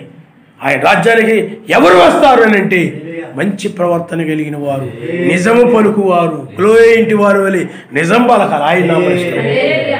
హల్లెలూయా, హల్లెలూయా. ఆ తర్వాత చూడండి, అతడు 50 భయభక్తులు గల వారిని సన్మానించును. ఆయన నామరిస్తారు. హల్లెలూయా. ఎవరైనా మీ ఇంటికి వచ్చినప్పుడు నువ్వేం చేస్తావు చెప్పండి, సన్మానిస్తావు. అబ్రహాము గారు చూడండి, రాగానే సన్మానించాడు, గౌరవించాడు, ఎదుర్కొన్నాడు. అది గౌరవించడం అంటారు. ఆయనే వస్తాడులే అని దర్జాగా ఇంటి దగ్గర కూర్చొని, నా దాసులు ఉన్నారు కదా వెళ్తారులే, 3 మనుషులు వస్తారు, పని వాళ్ళు పంపలేదు అక్కడికి, ఈయనే వెళ్ళాడు. ఆయన నామనిస్తాడు. మీకు అర్థమైందా? అది గౌరవం అంటారు. ఆయన వెళ్ళి ఏం చేయబడు, సాష్టాంగపడు, గౌరవం అది. రాగానే ఏదో ఒకటి అలా వేసి కూర్చో అనలేదు, మంచి వాటి మీద మనం కూర్చోబెడుతుంటాం. కారణం ఏంటి? గౌరవం అది. ఇవే కింద కూర్చో అంటావా? ఎవరు మన ఇంటికి వచ్చినప్పుడు ఇది కుర్చీలో కూర్చోండి అంటాం. వెళ్ళి బయటికి వెళ్ళి ఏదో ఒక డ్రింక్ తేవడము, లేకపోతే కాసేపు అలా కూర్చోండి, ఇదిగో నేను అది తయారు చేస్తాను, ఇది తయారు చేస్తాను, కాసేపు అలా కూర్చోండి. అక్కడ ఏదైనా ఫ్యాన్ లేదు, గాలి ఆడటం లేదు, అమ్మ నువ్వు కొంచెం గాలి విసనకర తీసుకొని కొంచెం విసురు. ఇవన్నీ ఏమిటి చెప్పండి? సన్మానించడం అంటే గౌరవించడం. ఆయన హల్లెలూయా. ఆయన మెస్సీని గౌరవిస్తాను తప్ప మనుషుని గౌరవించేది ఏంది? బైబిల్ ఏం చెప్తుందంటే, ఎదురుగా ఉన్న సహోదరుని నువ్వు గౌరవించలేనప్పుడు, ప్రేమించలేనప్పుడు, దూరంగా ఉన్న సర్వశక్తిమంతుడిని ఏ విధంగా గౌరవించగలవు, ఏ విధంగా ప్రేమించగలవు అని బైబిల్ చెప్తాం. కాబట్టి అందువల్ల సర్వశక్తిమంతుని భయభక్తులు కలిగిన వారిని ఏం చేయాలి? సన్మానించాలి. ఆయన నామరిస్తాడు. హల్లెలూయా. ఒకరు అంటున్నారు, నాకు చాలా గొప్ప సన్మానం జరిగిందండి. చాలా సన్మానం జరిగిందంటే ఏంటి చెప్పండి? అతన్ని మంచి కుర్చీలో కూర్చోబెడతారు. కుర్చీలో కూర్చోబెట్టి ఆయన ఏమేం పనులు చేశాడో, ఏమేం కార్యాలు చేశాడో, ఫలానా సందర్భంలో ఆయన ఈ విధంగా చేశాడు, ఆయన అలాగే చేశాడు, ఈయన ఎలాగ చేశాడు కాబట్టి అని ఆయన ఎంతో గొప్పగా గౌరవంగా మాట్లాడతారు. ఆయన గురించి మాట్లాడి ఆయన మంచి శాలువ కప్పి ఉన్నతంగా గొప్పగా దాన్ని గౌరవించడం అంటారు. ఆయన నామం. హల్లెలూయా. అంతేగాని ఏదోటి వేసి నువ్వు కూర్చుని పో, ఏదో ఒకటి ఉంది కదా అని తినేసేయి, ఏదో ఒకటి ఉంది కదా చేసేయి, అలాగా అగౌరవంగా మర్యాద లేకుండా మాట్లాడడం.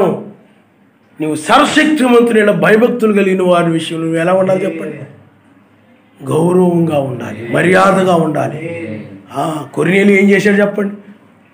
పేతురు గారిని ఎంతో గౌరవముగా చేసుకున్నాడు. మిలితే ద్వీపవాసులు ఉన్నారు. ఆ అపోస్తలుడైన పౌలు గారు వచ్చినప్పుడు పౌలు గారు వచ్చినప్పుడు అతడు చలికి వణికిపోతూ ఉంటే పోనీ ఎవడో మనుషులు మనకెందుకు అనుకోలేదు. వాళ్ళు చిన్న మంట వేసి పౌలు గారిని అక్కడ ఆహ్వానించారు. వాళ్ళు ఎంతో ఆతిథ్యం చేశారు. ఆ వెళుతూ ఉన్నప్పుడు అతనికి మర్యాద చేసి పంపించారు. ఆయన నా మనిషి అందుకు ఘనముగా చూడడం అంటారు. చాలా ఘనంగా చూశారు. కాబట్టి సర్వశక్తిమంతులైన భయభక్తులు గల వారిని నువ్వు ఏం చేయాలి? సన్మానించాలి. ఆయన నా మనిషి హల్లెలూయా. అలాంటి వారే 1000 ఏళ్ల పాలనలో ఉంటారు. నువ్వెంత అంటరా, నువ్వెంత ఆయన సర్వశక్తిమంతులైన భయభక్తులు కలిగి వారు అనగా ఆయన యొక్క బిడ్డలు అనగా వాక్యానికి భయపడేటువంటి వారిని నువ్వు గౌరవించకుండా సన్మానించకుండా ఎలా పడితే అలా మాట్లాడుతూ వాళ్ళ పట్ల గౌరవం లేకుండా ఎలా పడితే అలా చూస్తూ ఏమాత్రం మర్యాద లేకుండా పెద్దవాళ్ళని పట్ల నువ్వు మర్యాద లేకుండా ఎలా పడితే అలా ఉంటూ బైబిల్లో వృద్ధుల్ని సన్మానించినటువంటిది ఇలా బైబిల్లో లేఖనాలు కనబడుతూ ఉంటాయి. ఇవన్నీ నువ్వు కలిగి ఉన్నప్పుడు ఆ గుడారములో ఆ రాజ్యములో నువ్వు నివసింపదగిన వాడు. నీతి సమాధానం పరిశుద్ధాత్మ ఆనందమును కలిగి ఉంటారు. ఆయన నా మనసులో హల్లెలూయా హల్లెలూయా. అలాంటి నీతి సమాధాన పరిశుద్ధాత్మ ఆనందాన్ని పొందుకుంటారు. వీరే ఆ రాజ్యంలో నివసిస్తూ ఉన్నవారు, ఆ పరిశుద్ధ పర్వతం మీద నివసింపదగిన వారు. ఆయన నామనిస్తారు. ఆ మహిమ శరీరంలో ఉండదగినటువంటి వారు. నువ్వు మహిమ శరీరంలో ఉన్నావు అని అంటే ఈ మంచి లక్షణాలు నీలో కనబడుతున్నాయి. నువ్వు ఇవన్నీ కలిగి ఉన్నావు, మహిమ శరీరాన్ని నువ్వు కలిగి ఉన్నావని అర్థం. నీతి సమాధానం పరిశుద్ధాత్మ ఆనందాన్ని కలిగి ఉన్నావని అర్థం. ఆయన నామనిస్తారు. హల్లెలూయా. అతడు ప్రమాణము చేయగా నష్టము కలిగినను మాట తప్పడు. ప్రమాణము చేయగా నష్టం వచ్చినను మాట తప్పడు. ఇదిగో ఈ వ్యాపారంలో నేను ఈ సంవత్సరం వ్యాపారం చేస్తున్నాను. ఆ వ్యాపారంలో నాకు ఆదాయంలో నేను నీకు ఒక 10,000 ఇస్తాను అని అన్నాడు అనుకోండి. ఆ యొక్క వ్యాపారంలో నష్టం వచ్చింది అనుకోండి. అయినా కానీ నాకు నష్టం వచ్చింది కదా, మరి నేను మాత్రం ఏం చేయగలను? నా పరిస్థితి బాగలేదు, నా కుటుంబ పరిస్థితి బాగలేదు, నా పరిస్థితి అంతంత మాత్రంగా ఉంది, ఏదో ఇస్తానన్నాను కానీ నేను ఇవ్వలేకపోతున్నానులే అని సైడ్ అయిపోయినట్లయితే అలాంటోడు ఆయన రాజ్యంలో ఉండడం. నీకు నష్టం వచ్చినా నువ్వు 10,000 ఇస్తానని మాట ఇచ్చావు కాబట్టి ఆ మాటను నెరవేర్చాలి. ఆయన అలాంటి వాడే నష్టం వచ్చినప్పటికీ మాట తప్పని వాడు ఉంటాడు. చూసారా? అలాంటి వారికే నిత్య రాజ్యము 1000 ఏళ్ల పాలన. ఆయన నామస్తం. హల్లెలూయా. నష్టం వచ్చినా మాట తప్పడు. ఈ సంవత్సరం మేము పొలంలో పంట వేసాం, బాగా వరి పండింది అనుకోండి. ఆ వరి పండితే మీకు ఒక 2 బస్తాలు ఇస్తానండి. ఆ సంవత్సరమే తెగుళ్ళు వచ్చి, తుఫాన్లు వచ్చి, వర్షాలు వచ్చేసి ఆ పంట అంతా పోయింది. అది 5 బస్తాలు అయింది. మాకే 5 బస్తాలు అయింది. ఈ సంవత్సరం అంతా మాకు అయ్యేటట్లేదు.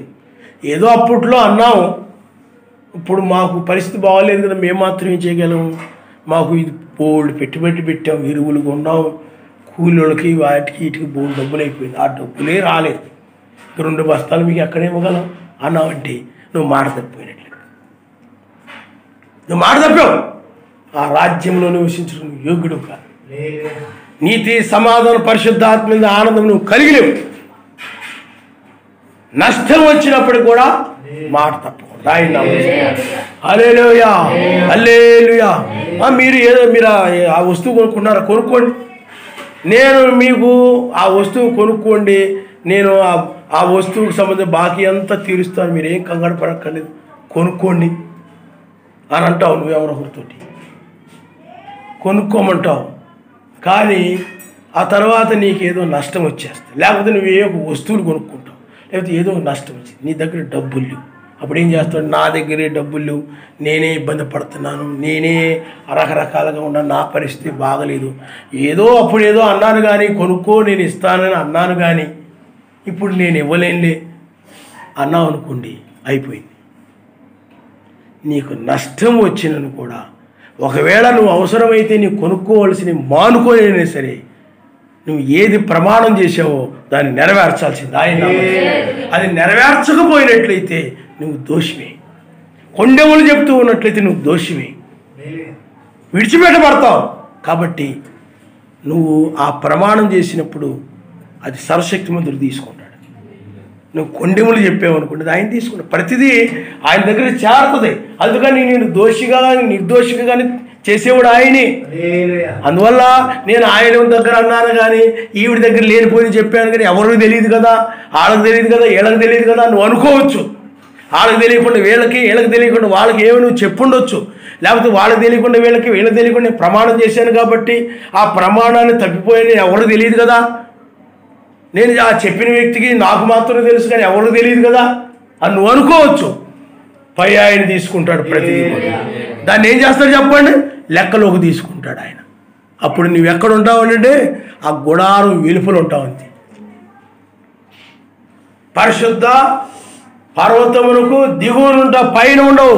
నువ్వు నివసించడం యోగ్యుడు కాదు, ఆ రాజ్యంలో నివసించడం యోగ్యుడు కాదు. కాబట్టి అలాగూ ప్రమాణం చేసి నష్టం వచ్చిందని, లేకపోతే ఇంట్లో ఖర్చులు పెరిగిపోయాయని, అదవసరం వచ్చి ఇదవసరం వచ్చి నేను కొనుక్కున్నాను కాబట్టి నేను కొనుక్కో ఇస్తాను చేస్తాను అని అన్నటువంటిది నేను చేయలేకపోయాను అని నువ్వు మాట తప్పిపోయినట్లయితే నీవు ప్రమాదంలో పడిపోయినట్లు లెక్క. వాక్యం ఆ విధంగా చెప్తుంది. అందువల్ల నష్టం వచ్చినను మాటకి కట్టుబడి ఉంటాడు, ప్రమాణానికి కట్టుబడి ఉంటాడు. బయట వెళ్ళినట్టు ఆ మాటకి అతడు ప్రమాణం ఇదిగో నేను ఇది చేస్తాను, ఇది చెందుతాను అని అతడు మాట ఇస్తాడు. ఆ మాటని తప్పిపోకుండా ఉంటాడు. చూసారా, అతడే ఆ యొక్క మహిమ గుడారంలో నివసిస్తాడు. మహిమ శరీరాన్ని ధరించుకొని దానిలో నివసిస్తాడు. కానీ ఆ ప్రమాణం చేసిన తర్వాత మర్చిపోయి, ఏదో కొన్ని రోజులు చేసి తర్వాత మర్చిపోయి, మీరు చేయండిరా నేను చేయలేను, నువ్వు చేయండి ఆడు చేయండి, ఆడు మర్చిపోయి ఇవన్నీ జరిగినాయి అంటే నువ్వు ఆ ప్రమాణాన్ని మీరిపోయావు. అందువల్ల ఆ ఎత్తబడాలంటే, కొనుక్కోబడాలంటే నీవు ఏదైతే ప్రమాణం చేసావో ఆ ప్రమాణ విషయంలో నువ్వు నిలబడాలి, దానికి భయపడాలి. కానీ దానికి నీవు ఇచ్చిన మాటకు నువ్వు భయం లేదు. నీకు ఆ భయం లేకుండా నువ్వేం చేస్తావు చెప్పండి? ఇష్టం వచ్చినట్లు మాట్లాడుతావు, ఇష్టం వచ్చినట్లు ఆ ప్రమాణాలు చేస్తావు, వాటి ప్రకారం నిలబడవు, నువ్వు దోషిగా తీర్పు తీర్చబడుతుంటావు. కాబట్టి పిల్లారా, ప్రమాణం చేసినప్పుడు నష్టం వచ్చినా కూడా మాట తప్పకూడదు. ఈరోజు ఎవరో నిన్ను పనికి పిలుస్తారు, మీకు ఈరోజు అంటారు ఇదిగో ఈరోజు మేము 200 ఇస్తాం పనికి రండి అంటారు. ఇంకొకరు అంటారు మేము ఈరోజు 1000 రూపాయలు ఇస్తాం అంటారు. కాబట్టి ముందు ఎవరికి వస్తామని చెప్పారో ఆ 200 అయినా సరే ముందు ప్రమాణం చేసాం కాబట్టి, మాట ఇచ్చాం కాబట్టి 1000 రూపాయలు ఇస్తానన్నప్పటికి కూడా ముందు ఎవరికి మాట ఇచ్చావు, ఆ నష్టం వచ్చినా కానీ ఆ రోజు నువ్వు ఆ ప్రమాణానికి కట్టుబడి ఉంటావు. ఆ మాటకి ఆయన హల్లెలూయా హల్లెలూయా. అలా కాకుండా ముందు ఎవరు 200 ఇస్తా ఉన్నారు, ఇంకొకరు 1000 రూపాయలు ఇస్తామన్నారు కదా అని చెప్పి ఆ ముందు చెప్పిన వాళ్ళకి మాకు ఇవాళ కుదరదో, మాకు రావడానికి కుదరదు, మీరు ఎవరు చేయించుకోండి అని చెప్పి మీరు 1000 రూపాయలు ఇస్తున్నారన్నట అలాగే లేరనుకోనండి, మీకేమవుతుంది చెప్పండి? ప్రమాణాన్ని మీరిపోయినట్లు. అందువల్ల నష్టం వచ్చినను మాట తప్పకూడదు. అలాగా మాట తప్పినట్లయితే నీవు ఆ శిబిరం యొక్క వెలుపల ఉంటావు. ఆ మహిమ శరీరాన్ని ధరించుకోలేవు, మహిమ శరీరాన్ని పొందుకోకుండా విడిచిపెట్టబడతావు. కాబట్టి పిల్లారా, ఆలోచన చేయండి. ఒకసారి నువ్వు ఆలోచన చేసుకో.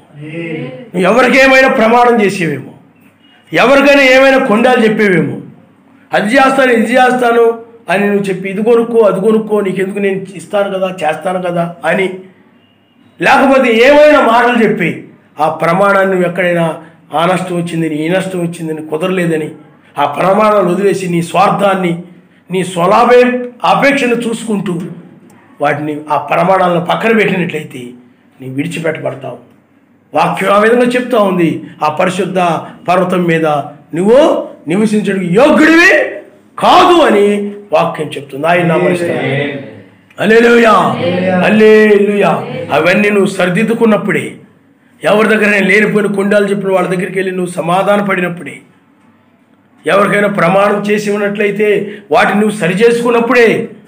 అంతేగాని ఏదో అన్నాను కదా అది అయిపోయింది మొన్నటి గొడవ, అది అప్పుడు అది అయిపోయిందిలే, ఇక నుండి నేను కరెక్ట్గా జీవిస్తాను, ఇక నుండి నేను బాగా జీవిస్తాను, అవ్వదు. ముందుది సరి చేయబడాలి. ఆయన నా మనసు హల్లెలూయా, హల్లెలూయా. చూడండి, తన ద్రవ్యమును వడ్డీకి ఇవ్వడు. ఈనాడు క్రైస్తవులే చాలామంది ఏం చేస్తున్నారు చెప్పండి? వడ్డీకి ఇచ్చేస్తున్నారు, వడ్డీ వ్యాపారాలు చేస్తున్నారు. పాస్టర్ గారు కూతురుంది, మన పెళ్ళి అయిపోయింది. ఏమ్మా మీ ఆయన ఏం చేస్తుంటే? మా ఆయనండి వడ్డీ వ్యాపారం అండి, అక్కడక్కడ ఇస్తూ ఉంటాడండి. పర్లేదండి, మా పరిస్థితి బాగానే ఉందండి, ఆయన బాగానే సంపాదిస్తుంటాడండి. వడ్డీ వ్యాపారం అండి, వడ్డీకి. అందువల్ల వడ్డీకి ఇవ్వకూడదు. 5 రూపాయలు వస్తాయండి, 10 రూపాయలు వస్తాయండి, 7 రూపాయలు వస్తాయండి. ఇలాగా వడ్డీకి ఇస్తూ ఉంటారు చాలామంది క్రైస్తవులు. అన్యులంటే వాళ్ళకి తెలియదు, కానీ క్రైస్తవులు ఏం చేస్తారో చెప్పండి? వడ్డీకి ఇస్తూ ఉంటారు.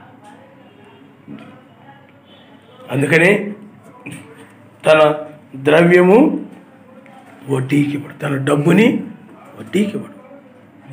వడ్డీ వ్యాపారాలు ఇలాంటి వారు ఆయన రాజ్యంలో ఉండరు, ఆయన రాజ్యానికి రారు.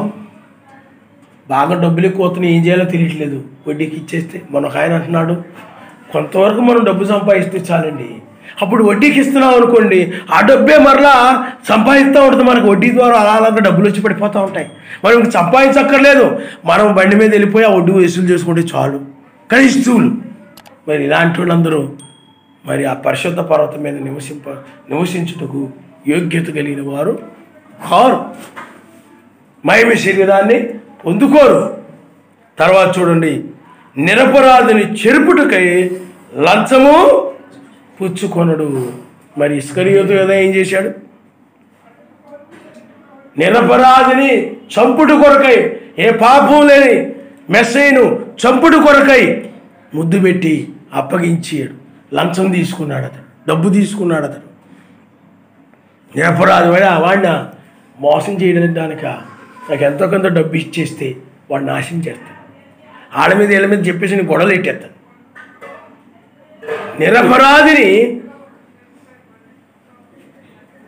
నిరపరాధిని చెరుపుటకై లంచము పుచ్చుకొనడు, డబ్బులు తీసుకొనడు. ఈనాడు లంచాలు విపరీతంగా పెరిగిపోయాయి. లంచాలు ఏ పనైనా అవ్వాలంటే ఏమి ఇవ్వాలి చెప్పండి? డబ్బులు ఇవ్వాలి, డబ్బులు. ప్రపంచమంతా ఆ విధంగా ఉంది. ప్రపంచంలో వాక్యం ఎప్పుడు కూడా ప్రపంచంలో ఉన్న మొత్తాన్ని గురించి మాట్లాడు, మన గురించే కాదు, ప్రపంచంలో అందరి గురించి మాట్లాడుతుంది. కాబట్టి ఇక్కడ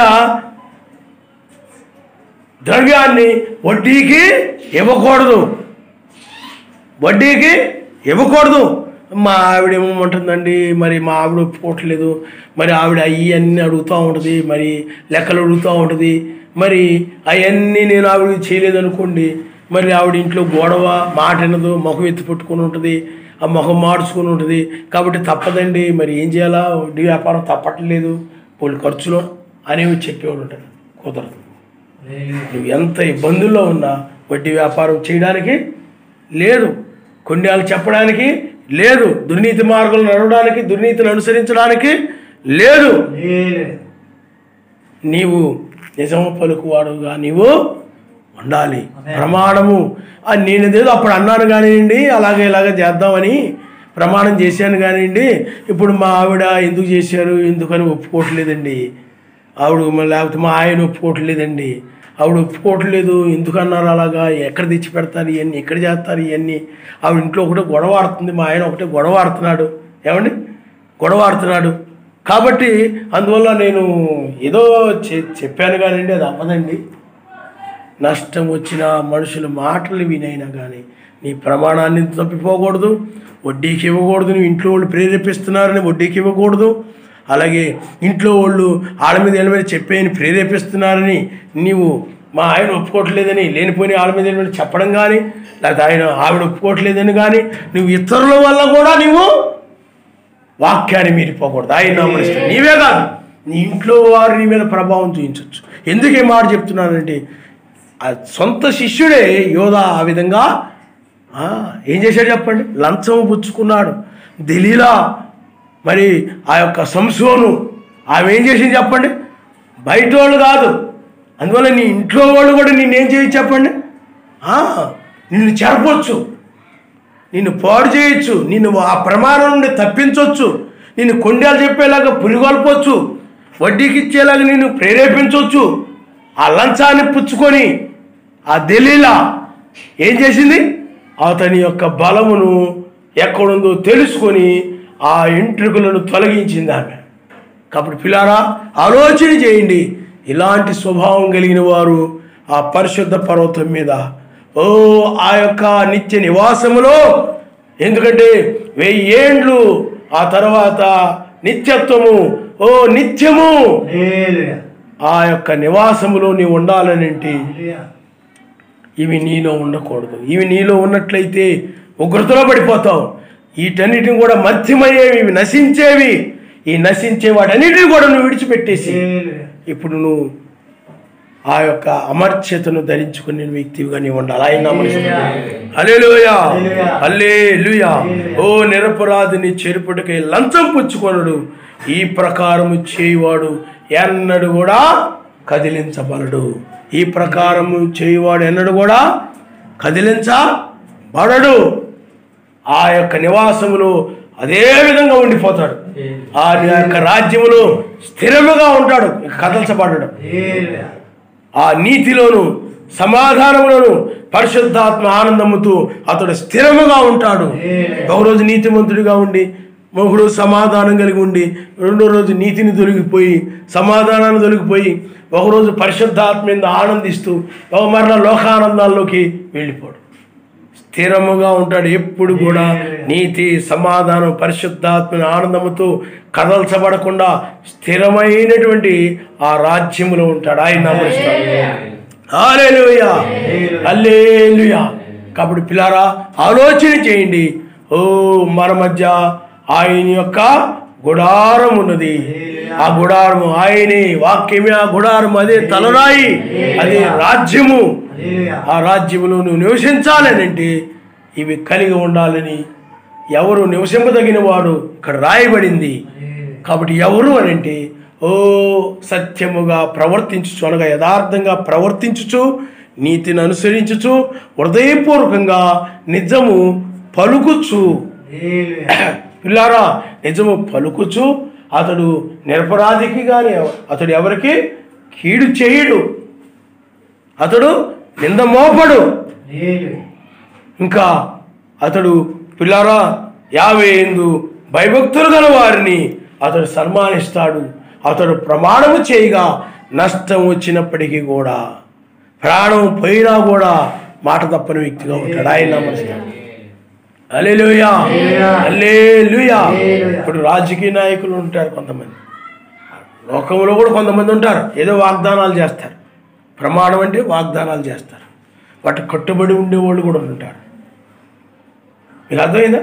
కానీ వాళ్ళు పరలోకం ఉంటుందా లేదనే తర్వాత సంగతి. కానీ నువ్వు సత్యంలో ఉన్నటువంటి నీవు మహిమ గుడారం పొందుకునే సమయములో, ఈ దేహం నుండి విమోచించబడి ఆ మహిమ దేహాన్ని పొందుకునే సమయములో నీవు ఆ యొక్క ద్రవ్యాన్ని వడ్డీకి ఇవ్వకుండా, లంచం పుచ్చుకోనకుండా నిరపరాధుని చెరుపుడు కొరకై నీవు ఒక నిజమైనటువంటి వధువుగా ఈ చివరి కాలంలో ఉండాలి. ఆయన హల్లెలూయా. అప్పుడు పిల్లలు ఆలోచన చేయండి. ఆ గుడారములో, అనగా ఆ గుడారం అంటే మెస్సీయకు గుడారం. ఆయనే మన గుడారము, ఆయనే మన రాజ్యము, ఆయనే యెరూషలేము, నూతన యెరూషలేము. ఆ యెరూషలేములో నివసింపదగిన వాడు ఎవరు? ఆ పరిశుద్ధ పర్వతం మీద నివసింపదగిన వాడు ఎవరు? ఆ గుడారములకు అతిథి ఎవరో? ఆయన నమనిస్తాడు. హల్లెలూయా. హల్లెలూయా. మనం అతిథులము కాదు, నిత్యము నివసింపదగిన వారు. ఆయన అతిథులు అంటే అలా వచ్చి వెళ్ళిపోతారు, అలా కాదు, నిత్యము నివసింపదగిన వారంగా మనం ఉన్నాం. ఆయన తల ఉంచుకోండి, మనం ప్రార్థన చేసుకుందాం. నువ్వు ఎలాగున్నావో ఆలోచన చేయి. ఆయన సన్నిధిలో ఆ మర్చిమైన దాన్ని వాటన్నిటి కూడా విడిచిపెట్టాలి. ఆ కొండాలు, అలాగే నీవు ఆ గౌరవం లేకుండా ప్రవర్తించడము, నీవు పెద్దల పట్ల కానీ, సేవకుల పట్ల కానీ, పురుషుల పట్ల కానీ, లేకపోతే స్త్రీల పట్ల కానీ, ఎవరి పట్ల నువ్వు అగౌరవముగా, మర్యాద లేకుండా నీచంగా ప్రవర్తించావేమో ఆలోచించేయి. హల్లెలూయా, హల్లెలూయా, హల్లెలూయా, హల్లెలూయా. నీ మాటలు గౌరవంగా లేకుండా ఆ కుండాలు చెప్పే విధంగా, గొడవలు చెప్పే విధంగా, మర్యాదగా మాట్లాడడం లేకుండా అగౌరవంగా మాట్లాడడం, పొగరుగా మాట్లాడడం, లెక్కలేని తరహాగా మాట్లాడడం, హెచ్చించుకొని మాట్లాడడం, నువ్వు ఏ విధంగా ప్రవర్తిస్తున్నావు, ఏ విధంగా ఉంటున్నావు, నిజం పలుకుతున్నావా, అబద్ధాలు పలుకుతున్నావా, గొడవలు పెడుతున్నావా, కీడు చేస్తున్నావా, మేలు చేస్తున్నావా? సమాధానం పరచడం అనేది మేలు. ప్రమాణాలు చేసి నువ్వు తప్పించుకొని ఏమీ ఎరగని వ్యక్తిగా నువ్వు ఉంటున్నావా? నేనేమి ప్రమాణాలు ఏమి చేయలేదు, బుద్ధిమంతుణ్ణి అన్నట్టుగా నీవు ఉంటున్నావా? వడ్డీకి ద్రవ్యాన్ని ఇస్తూ నేను నీతిమంతుడని నువ్వు భావించుకుంటున్నావేమో. లంచమును పుచ్చుకుంటూ వాళ్ళ దగ్గర వీళ్ళ దగ్గర డబ్బులు తీసుకొని నిరపరాధులను చెరిపేటువంటి వ్యక్తిగా నువ్వు ఉన్నట్లయితే ప్రమాదంలో పడిపోతావు. ఆలోచన చెయ్యి. హల్లెలూయా, హల్లెలూయా, హల్లెలూయా, హల్లెలూయా. ఓ నీ గుడారములో నివసింపదగిన వాడు ఎవడు అంటే ఎలాంటి వాడో నివసిస్తాడు, ఎలాంటి వారు నీ గుడారములో ఉంటారు, ఆ రాజ్యములో ఉంటారు. మేము చూస్తూ ఉన్నాం నాయన. ఇక్కడ కూడిన వారు ఎవరు ఎలా ఉన్నారో నీకు తెలుసు, వారు నాలుగులు ఎలా ఉన్నాయో నీకు తెలుసు.